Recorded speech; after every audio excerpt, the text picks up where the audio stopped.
Hello नमस्कार साथियों, मैं मयंक तोमर आप सभी का बहुत लंबे समय के बाद एक बार फिर से स्वागत करता हूं।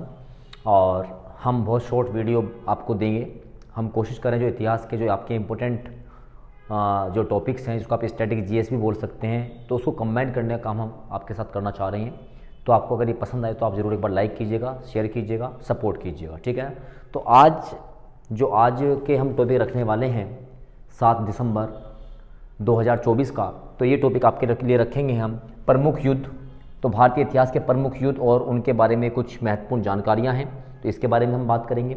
दूसरी बात ये कि जो ये टॉपिक है, आप कहोगे सर ये कहाँ कहाँ आपके काम आ सकता है। तो बैंकिंग में तो मैं कहूँगा नहीं बैंकिंग में आ सकता है, लेकिन जो आपका स्टैटिक पार्ट है वहाँ पे काम आएगा। आपका एसएससी का एग्ज़ाम्स है, ये भी जो आपका पीसीएस का एग्ज़ाम होने वाला है, वहाँ पे बहुत ज़्यादा फैक्चुअल नॉलेज पूछी जाती है। आपका एनटीपीसी का एग्ज़ाम होगा, तो ये बहुत सारे एग्ज़ाम्स आपके बच्चों यहाँ पे हैं, तो आपके कहीं ना कहीं ये काम आएंगे। बस मेरा एक छोटा सा प्रयास है कि मैं सब चीज़ों को इकट्ठा करके एक शॉर्ट वीडियो में आप तक दे पाऊँ, ठीक है ना। तो बहुत दिनों बाद आपसे मुलाकात हो रही है, बीच में हमारे पास भी थोड़ा सा समय की अभाव हो गया था, कमी थी, तो आप लोग हमें माफ़ कीजिएगा और हम दोबारा से स्टार्ट कर रहे हैं, ठीक है। तो आज जो हम इस लेक्चर में बात करेंगे बच्चे आपसे, तो आज हम बात करने वाले हैं कि जो हमारा सिकंदर का युद्ध हुआ था, जब सिकंदर ने भारत पे आक्रमण किया था, जो हाइडेस्पीस का युद्ध या झेलम नदी का युद्ध कहा जाता है, वहाँ से लगाकर और जो कारगिल का युद्ध या भारत पाकिस्तान के बीच में जो हमारा तीसरा युद्ध 1999 में कहा जाता है, इसके बीच में जितने भी युद्ध हुए हैं, आज हम उनके बारे में एक छोटी जानकारी लेंगे और एग्जाम ओरिएंटेड हम इसमें पढ़ने वाले हैं। तब तक एक बार आप लाइक कर दीजिएगा, लाइक तो आपको करना ही पड़ेगा, और मयंक सर आपके पास आए हैं तो लाइक तो आपको करना ही चाहिए, ठीक है। चलिए तो स्टार्ट करते हैं। आई थिंक विजिबिलिटी क्लियर सबको होगी, अच्छी बात है। चलिए तो देखते हैं, पहला हमारा जो पार्ट रहने वाला है इसकी बात करेंगे। चलिए तो हमने यहीं से स्टार्ट करना है। तो ये रहा हमारा पहला भाग जो रहेगा, कि आई थिंक सबको अच्छे से दिखाई दे रहा होगा। मैं एक बार चेक भी कर लेता हूँ सबको बढ़िया दिख रहा है क्या। 1 मिनट का समय दीजिएगा। सब चीज़ें हाँ बिल्कुल क्लियर है, बहुत ही बढ़िया। आप लोगों का प्यार रहेगा, स्नेह रहेगा तो क्लियर रहेगा सब, ठीक है। तो बात है 326 से 327 ईसा पूर्व की। हाइडेस्पीस का युद्ध होता है, झेलम नदी का युद्ध। झेलम नदी के किनारे ये युद्ध लड़ा जाता है, इसको बोलते हैं झेलम का युद्ध युद्ध भी बोला जाता है, झेलम का युद्ध। तो ये सिकंदर और पोरस के बीच में होता है। पोरस ये एक हमारे भारत के राजा होते हैं और इन दोनों के बीच में ये युद्ध होता है। हालांकि पोरस हार जाता है, लेकिन सिकंदर इससे बहुत प्रभावित होता है। तो 327 और 26, क्योंकि ईसा पूर्व की बात कर रहे हैं। इसके बाद 261 ईसा पूर्व में कलिंग का युद्ध, आपको पता है अशोक और कलिंग के राजा जो थे इनके बीच में होता है। और ये जो अशोक का जो शिलालेख है उस पर भी कलिंग विजय का वर्णन आपको देखने को मिलता है। अच्छा, जो कलिंग युद्ध हुआ था वो किसके लिए हुआ था आप मुझे बताएंगे। तो ये हाथियों के लिए हुआ था। बेसिकली हाथी प्राप्त करने के लिए अशोक ने यहाँ पर क्या किया था, युद्ध किया था। इसके बाद 1014, जब आप कहीं ना कहीं मध्यकालीन भारत पढ़ते हो तो 1014 में थानेश्वर का युद्ध होता है। और थानेश्वर का जो युद्ध होता है, जो अनंगपाल होते हैं भारत के शासक और जो महमूद गजनवी होते हैं, उनके बीच में थानेश्वर का युद्ध पड़ता है। थानेश्वर कहाँ पड़ता है, ये आपका हरियाणा में पड़ता है। एक बार फिर से रिपीट करेंगे, 327 और 26 में आपका हाइडेस्पीस या झेलम का युद्ध होता है, राजा पोरस और सिकंदर के बीच में। इसके बाद 261 में कलिंग का युद्ध, बहुत इंपॉर्टेंट रहेगा। 1014 में थानेश्वर का युद्ध होता है। इसके बाद हम बात करेंगे मोस्ट इंपॉर्टेंट 1191 में। तो 1191 में जो the first battle of Tarain का प्रथम युद्ध होता है, और इसमें आपका जो पृथ्वीराज चौहान होते हैं और जो मोहम्मद गोरी होते हैं, इन दोनों के बीच में होता है। इसमें मोहम्मद गोरी जो है वो हार जाता है और पृथ्वीराज चौहान जो है जीत जाते हैं। लेकिन इसके ही अगले साल 1192 में सेकंड बैटल ऑफ तराइन होता है। तराइन का दूसरा युद्ध होता है पृथ्वीराज चौहान और मोहम्मद गोरी के बीच में, और जयचंद धोखा दे जाता है। इसमें पृथ्वीराज चौहान हार जाते हैं और मोहम्मद गोरी की विजय हो जाती है। किसमें, तराइन के दूसरे युद्ध में। इसी के 2 साल बाद 1194 में 1194 में द बैटल ऑफ चंदावर का युद्ध होता है। और इसमें मोहम्मद गोरी जो है जयचंद से, यानी जो आपको धोखा देगा, आपको दूसरे वाला जो आपका प्रयोग कर रहा है वो आपको छोड़ेगा नहीं, पक्की बात है। तो जयचंद और मोहम्मद गोरी के बीच में होता है। तो जयचंद की इसमें हत्या कर दी जाती है। ये जो है शासक होता है कन्नौज का, तो ये हार जाता है और मोहम्मद गोरी यहाँ पर जीत जाता है। और कहीं ना कहीं जो मुगल वंश की जो स्थापना होती है वो इस 1192 में, जब पृथ्वीराज चौहान हार जाता है, दिल्ली का शासक, अजमेर का शासक, तो यहीं से मानी जाती है। इसके बाद आपको पता है मुगल काल चलता जाता है। कुतुबुद्दीन ऐबक गुलाम वंश की स्थापना करता है, फिर खिलजी वंश आ जाता है, इसके बाद तुगलक वंश आ जाता है, इसके बाद सैयद वंश आ जाता है, फिर आता है इब्राहिम लोदी। तो Ibrahim Lodi is the last ruler of the Delhi सल्तनत। और इब्राहिम लोदी का जो युद्ध होता है 1526 में, जब बाबर आता है। बाबर आके क्या क्या करेगा, मुगल काल की स्थापना करेगा। बाबर क्या करेगा, मुगल काल की स्थापना करेगा। तो 1526 में फर्स्ट बैटल ऑफ पानीपत का प्रथम युद्ध होता है बाबर और इब्राहिम लोदी के बीच में, और इब्राहिम लोदी इसमें हार जाता है, बाबर जीत जाता है, और यहीं से आपका मुगल काल स्टार्ट हो जाता है, मुगल काल, मुगल डायनेस्टी। ठीक है, चलिए इसके बाद बैक टू बैक जो बाबर होते हैं, बैक टू बैक बाबर क्या करते हैं, 4 युद्ध लड़ते हैं। 1526 में उन्होंने कौन सा युद्ध की लड़ाई की, पानीपत का प्रथम युद्ध। उसके बाद 1527 में वो युद्ध लड़ते हैं खानवा का युद्ध। किसका युद्ध, खानवा का बैटल ऑफ खानवा। और बैटल ऑफ खानवा जो है राणा सांगा के बीच में होता है और बाबर के बीच में होता है। तो राणा सांगा इसमें हार जाते हैं और बाबर इसमें जीत जाता है। नेक्स्ट ईयर 1528 में चंदेरी का युद्ध होता है, द बैटल ऑफ चंदेरी। तो बच्चों क्या होता है, चंदेरी के युद्ध में जो बाबर होता है ये मेदिनी राय को हरा देता है। बाबर और मेदिनी राय के बीच में ये युद्ध होता है, मेदिनी राय इसमें हार जाता है और बाबर की इसमें विजय हो जाती है। इसके नेक्स्ट ईयर यानी 29 में बैटल ऑफ घाघरा।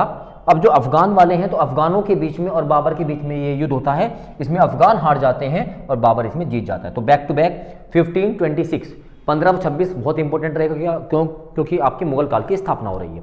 तो 1526 में इब्राहिम लोदी को हरा के बाबर आ जाता है भारत और यहाँ पर आकर मुगल वंश की स्थापना कर देता है। 1527 में नेक्स्ट उसके ईयर तो पानीपत के युद्ध के बाद आपका खानवा का युद्ध होता है, जो आपका बाबर और किसके बीच में, राणा सांगा के बीच में होता है। इसके बाद नेक्स्ट ईयर यानी कि 1527 के बाद 28 में बैटल ऑफ चंदेरी होता है, इसमें मेदिनी राय को हराता है बाबर। और फिर 1529 में क्या होता है, बाबर और अफगानों के बीच में एक बैटल होता है घाघरा का युद्ध, और 1530 में बाबर की मृत्यु हो जाती है। लेकिन बाबर के मरने के बाद मैं आपको एक्स्ट्रा इन्फॉर्मेशन दे रहा हूँ, ठीक है, तो हो सकता है वीडियो थोड़ा लंबा हो जाए, लेकिन आपको एक जो हिस्ट्री से जो आपका क्या बोलते हैं उसको, जो कनेक्ट है वो आपको मिल जाएगा यहाँ से। तो हुमायूं बन जाता है, लेकिन हुमायूं का 1530 से लगा के 1540 तक शासन रहता है। लेकिन 1539 में एक बैटल ऑफ चौसा होता है, बहुत इंपॉर्टेंट रहेगा चौसा का युद्ध। ये शेर शाह और हुमायूं के बीच में होता है, इसमें हुमायूं हार जाता है, शेर शाह जीत जाता है। इसी के नेक्स्ट ईयर 1540 में द बैटल ऑफ बिलग्राम या बैटल ऑफ कन्नौज, इसी को कहा जाता है बैटल ऑफ बिलग्राम का युद्ध भी इसी को कहा जाता है। तो बिलग्राम या कन्नौज का युद्ध होता है, ये भी शेर शाह और हुमायूं के बीच में होता है, इसमें हुमायूं हार जाता है और शेर शाह जो जीत जाता है। और शेर शाह के जीतने के बाद यहीं पर आपकी सूर्य डायनेस्टी, सूर्य वंश की स्थापना हो जाती है, सूर्य वंश की यहाँ पर स्थापना हो जाती है। इसके बाद 1556 में जब हुमायूं की मृत्यु हो जाती है, क्वेश्चन आते हैं आपके 2 क्वेश्चन में यहीं पर रिपीट कर देता हूँ। एक ऐसा शासक जो पोलो खेलते हुए घोड़े से गिर के मर गया, कुतुबुद्दीन ऐबक। एक ऐसा शासक जो पोलो खेलते हुए घोड़े से गिर के मर गया, कुतुबुद्दीन ऐबक। एक ऐसा शासक जो लाइब्रेरी की सीढ़ी से गिर के मर गया, एक ऐसा शासक जो लाइब्रेरियों की सीढ़ी से गिरकर मर गया, उसका नाम हुमायूं था। और जैसे हुमायूं मर जाता है तो अकबर के पास कमान आ जाती है। अकबर उस समय 13 साल का हुआ करता था। तो 1556 में, अब आपको पता, थोड़ी सी कहानी मैं जोड़ देता हूँ, ठीक है, मैं रोक नहीं पाता हूँ अपने आप को। तो हेमू जो था, ये आपका शेर शाह सूरी जो वंश चल रहा था, जो सूरी वंश चल रहा था, उसी का एक शासक हुआ करता था और सेनापति हुआ करता था, आर्मी चीफ। तो इसने ही दिल्ली पर अधिकार कर लिया था। तो इसी अधिकार को रोकने के लिए जो अकबर था, जो अकबर का सेनापति था बैरम खान, जिसके संरक्षण में उन्होंने अपना जो है शासन किया, तो वो पानीपत आता है, वो हेमू को हरा देता है, मार देता है। और उसके बाद यहाँ पर पानीपत का सेकंड युद्ध की बात कर रहे हैं 1556, यानी 1526 में पहला युद्ध होता है और 1556 में पानीपत का दूसरा युद्ध होता है, जो अकबर और हेमू के बीच में होता है। इसमें हेमू हार जाता है और अकबर जीत जाता है, ठीक है ना। 1565 की बात करते हैं, 1565 इंपॉर्टेंट रहेगा बहुत। 1565 में आपका होता है the battle of Talikota. Talikota का युद्ध होता है विजयनगर साम्राज्य के लिए, होता है तालीकोटा का युद्ध। आई थिंक हमने यहाँ पर 1 2 3 4 5 6 7 8 9 10 11 12 13 और 14 हमने यहाँ तक कर ली। हमारे कितने हो गए 14। आगे बढ़ते हैं, आपको सब कुछ यही मिल जाएगा बेटा। एक बार लाइक जरूर कर दीजिएगा, ठीक है ना, एक बार लाइक और शेयर जरूर कर दीजिएगा। जितने भी आपके पास सोशल मीडिया अकाउंट्स है बच्चों, थोड़ा आप करेंगे तो हमें भी अच्छा लगेगा और हम आगे बढ़ते रहते हैं, ठीक है। चलिए, इसके बाद 1556 में आपका पानीपत का युद्ध हो गया अकबर और हेमू के बीच में। इसके बाद हमने 1565 में तालीकोटा का युद्ध विजयनगर साम्राज्य के लिए बताया। इसके बाद हल्दी घाटी का युद्ध होता है 1556। 1576 the battle of Haldi Ghati, और ये अकबर और महाराणा प्रताप, है ना, महाराणा प्रताप बहुत बड़े शासक, बहुत महान शासक थे, तो उन्हीं के बीच में होता है अकबर और महाराणा प्रताप। हालांकि महाराणा प्रताप इसमें हार जाते हैं और अकबर इसमें जीत जाते हैं। फिर 1575 1757 1757। तो 1757 में होता है द बैटल ऑफ प्लासी, आपको पता है इसी से अंग्रेजों का भारत में प्रवेश माना जाता है। तो ये होता है अंग्रेजों यानी ब्रिटिश और ये सिराजुद्दौला। अगर अंग्रेज में भी हम यहाँ लिखना चाहते हैं तो हम यहाँ पर रॉबर्ट क्लाइव लिख सकते हैं, रॉबर्ट क्लाइव, क्योंकि यही इनके सेनापति हुआ करते थे, यही इनके आर्मी चीफ हुआ करते थे। तो the battle of Plassey between Robert Clive and Sirajuddaulah. Sirajuddaulah कौन है? सिराजुद्दौला जो है बंगाल के नवाब है। इसके बाद 1759 बेदरा का युद्ध, काफ़ी इंपॉर्टेंट रहता है बेदरा का युद्ध। एक्चुअल में ये जो है डचों के बीच में, डच जो आए थे और अंग्रेज ब्रिटिशर्स, उनके बीच में होता है बेदरा का युद्ध। और इसके बाद ही डच जो है अपना सारा साम्राज्य बेचकर, अपना जो व्यापार है बेचकर अंग्रेजों को चले जाते हैं यहाँ से। 1760 the battle of Wandiwash, Wandiwash का युद्ध। और वांडीवास का जो युद्ध होता है बच्चों, ये आपका फ्रांसीसी जो सबसे लास्ट में आए थे भारत के अंदर मॉडर्न इंडिया में, फ्रांसीसी और ये होता है अंग्रेजों के बीच में। इसमें फ्रांसीसी हार जाते हैं और अंग्रेज क्या हो जाते हैं? जीत जाते हैं। द बैटल ऑफ वांडीवास ये 1760 में होता है। इसी के बाद नेक्स्ट ईयर 1761 में क्या होता है? Third battle of Panipat, Panipat का तीसरा युद्ध होता है। और ये अहमद शाह अब्दाली और मराठों के बीच में होता है। अहमद शाह और अब्दाली और मराठों के बीच में होता है। इसे मराठे हार जाते हैं और अहमद शाह अब्दाली जीत जाता है। तो याद रखिए 1761, 1765 बहुत इंपॉर्टेंट रहेगा, 1765 तालीकोटा का युद्ध, 1576 बहुत इंपॉर्टेंट रहेगा। ठीक है, चलिए। इसके बाद 1764 में होता है द बैटल ऑफ बक्सर। और इस बैटल ऑफ बक्सर ने पूरी किस्मत बदल दी अंग्रेजों की। तो बैटल ऑफ बक्सर में तीन, यहाँ पर जो है अंग्रेज और हालांकि मीर कासिम लिखा है तो हम यहाँ लिख सकते हैं अंग्रेजी में हेक्टर मुनरो थे, हेक्टर मुनरो। और हमारे यहाँ पर तीन राजा थे जिसका नाम एक तो क्या था? शाह आलम सेकंड था, है ना, आपको पता ही है, शाह आलम सेकंड था। सिराजुद्दौला था, सुजाउद्दौला था। और आपका एक कौन था?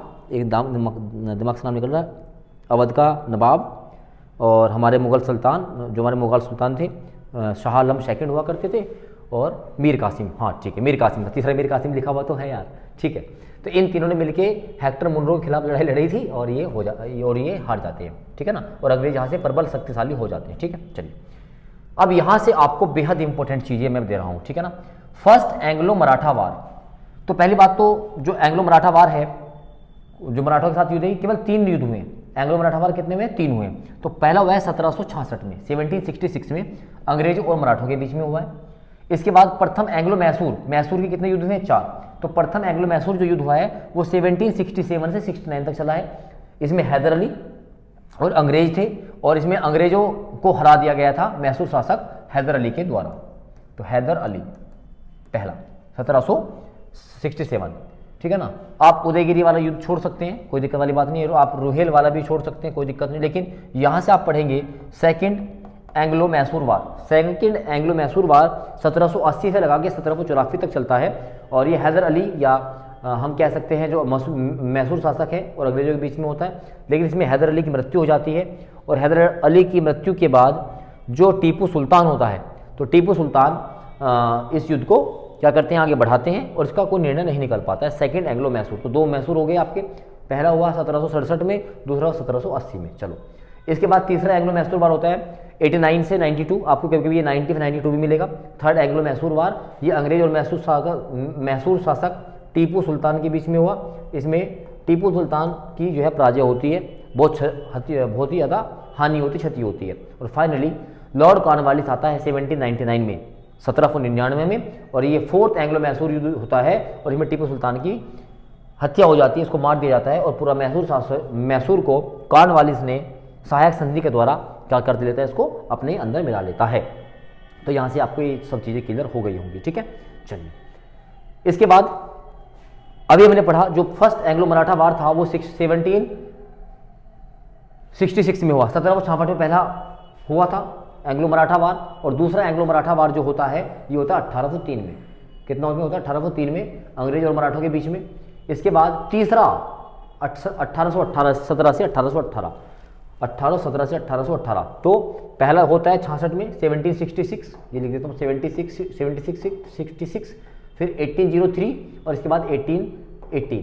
तो ये 3 मराठे हो गए। 4 हो गए क्या?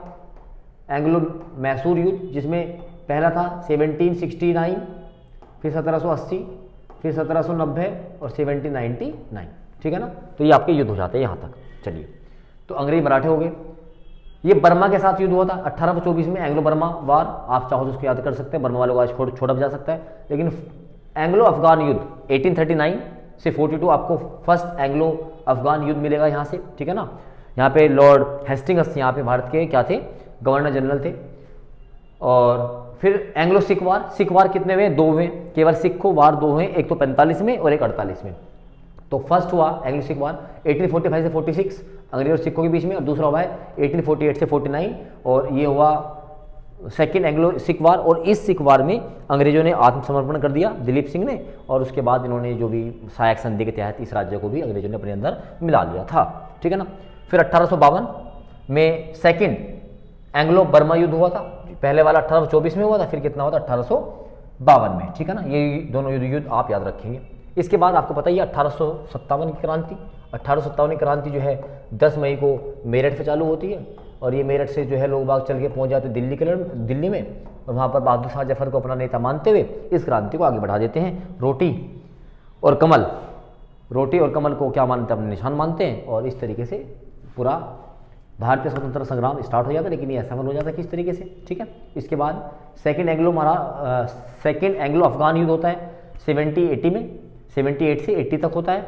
फिर तीसरा बर्मा युद्ध, यानी बर्मा के साथ 3 युद्ध हो चुके हैं 85 और 86। जब भारत में कांग्रेस की स्थापना की जा रही है 1885 में ह्यूम द्वारा, तो बर्मा के साथ तीसरा युद्ध हो जाता है। और तीसरा युद्ध होता है अफगान युद्ध। तीसरा अंग्रेजों का अफगानों के साथ युद्ध होता है 1919 से 1921 के बीच में। इसके बाद ये आपको मैंने बहुत बार पढ़ाए भी हैं कि भारत में, जब मैंने आपको 5 ईयर प्लान पढ़ाए थे ऑफलाइन क्लासेज में, तो 1962 भारत चीन युद्ध बहुत इंपॉर्टेंट है, जब फर्स्ट नेशनल इमरजेंसी लगती है। 1965 प्रथम भारत पाकिस्तान युद्ध, ठीक है ना, भारत और पाकिस्तान के बीच में, है ना, तो बच्चा इसमें हार गया था, ठीक है।